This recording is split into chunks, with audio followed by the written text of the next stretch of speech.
FM94.9 live out here at Coachella for weekend number 1, Coachella 2016. And it's Hilary. I've got Woodsy with me. I've got a bunch of adoring fans who are emitting squeals every few seconds because we're sitting here with James Bay. Hello. Hello, how you doing? I'm doing great. How are you doing? Very good. Nice to be. It's very British of me to say it. I'll comment on the weather. It's just nice to be here in the sun. Yeah. Do you wear a lot of sunscreen? You might need it, James. I'm going to. Yeah. Okay. I don't tan. I don't. It's not. No. You crisp. I crisp. Man. I go pink and purple. But no brown. You've got a nice hat though, so that's good. You're playing this Sunday at Humphreys in San Diego, or you just played San Diego? This Sunday. No, we're playing. This We're about Sunday, to. Right? Yeah. Okay, so for those of us in San Diego listening right now, James Bay, Humphreys Sunday night, but you're playing out here at Coachella. Did you play already? Or No, not yet. It's okay. this afternoon. We're playing this afternoon. Nice. All right. Yeah, looking forward to it. They all know. Your fans Yes, over there. They know indeed. exactly when and where. All right. Front row. See you Oh there. my gosh, look for them. Is it your first Coachella, First James? Coachella ever, yes. Okay, so like you haven't even been just to I haven't even been come in. check it out. It's my first. I've never been in the past, and we parked up last night.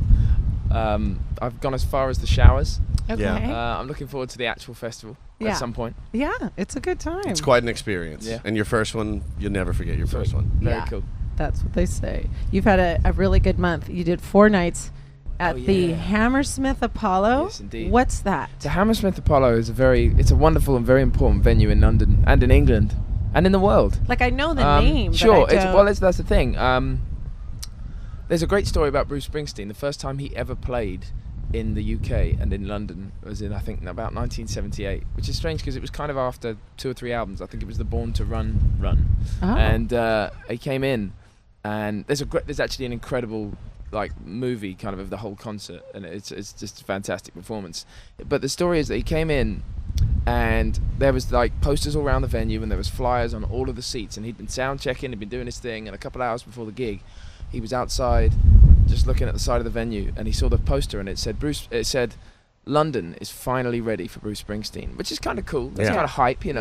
Yeah. And he hated it. He saw it, and he was so embarrassed by it, and he felt like they were putting him across as this really big-headed guy. Oh. That he And, didn't want to play London. Right, and he ran in, and he saw that their flyers were all over the seats as well. He pulled them all off the seats. Oh wow. And the story goes that he didn't come back and play London for 8 years after that, Because he felt slighted. because he just felt like he was coming across as such a As a jerk. Like too douchebag. arrogant Yeah. or something. Well, Well, he hasn't played Oh. San Diego in about 25 years, so I wonder what kind of No. flyer we made to make Oh, him God, mad. yeah. Yeah. There you go. He But seems to get mad a lot, maybe. I guess so. I don't know. I'm He's a big great. fan. We But all are. Yeah. We all are. You can watch that show online, and it's incredible. I'm So gonna- Hammersmith Apollo is a big deal. We did 4 nights there recently. Right, It's and that's amazing. why I brought it up, because I know the name of the venue, and I Yeah. saw for you to do 4 nights there, that's awesome. It was very cool. It was really Yeah. nice to sort of hunker down in one venue for a week essentially, I and bet, yeah. played to some incredible fans. And then Let It Go just went platinum here in the States. Mm.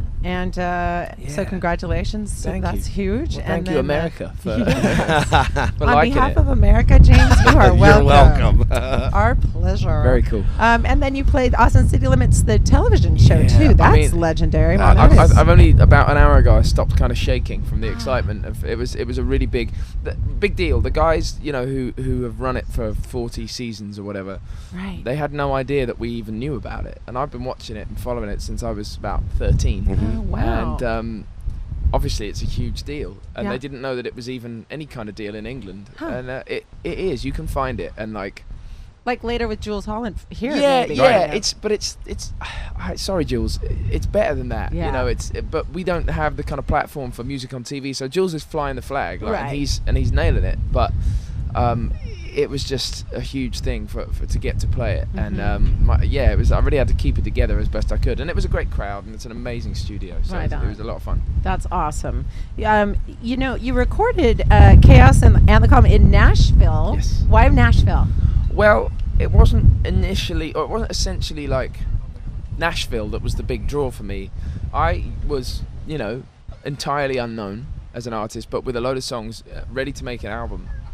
And I needed somebody to produce it, because I've kind of dabbled in production since, but I had no idea how to do any of that stuff then. So we needed to find somebody to do it. And we were kind of sifting through potential producers, and it came to light that this guy Jakia King, you know, he was up for it. He'd been listening to the demos and said, I'd love to do this, like if the option is there, like. Oh my gosh. And I said, I'm like, you know, he was then and is still, you know, one of my favorite recent producers of the last sort of 15 years or so. You know, we've done all that great Kings of Leon stuff. He'd done Nora Jones, Tom Waits stuff. So he's based in Nashville. He lives there. He works out of Blackbird and Blackbird Studios, and that's the reason why I went to Nashville, because Jakia was there. Okay, that makes good sense. It was a lot of fun. Yeah, again, like he's a legend, you know. He's just Big time. worked with so many. And then just to continue on with what a great year you're having. You did the Grammys with Tori Kelly. That was super cool. That was an amazing experience. Like, what are some of the other highlights? Do you ever just like pinch yourself? Yeah, like, yeah. This is crazy. Even in 2016, you know, which still feels like it started yesterday, but we went and did like a legit Australian tour. Like we went around Australia. Like the smallest show was 3,500 people. Wow. And you know, for my first, I've been there twice before for like a couple of days at a time.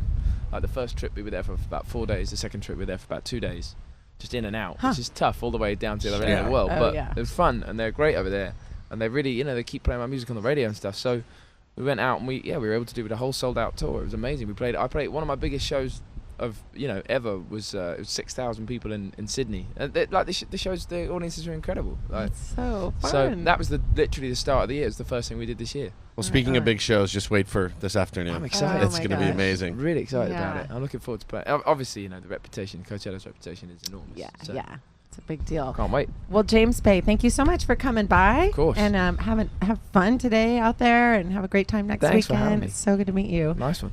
We're live from Coachella. It's FM 94.9.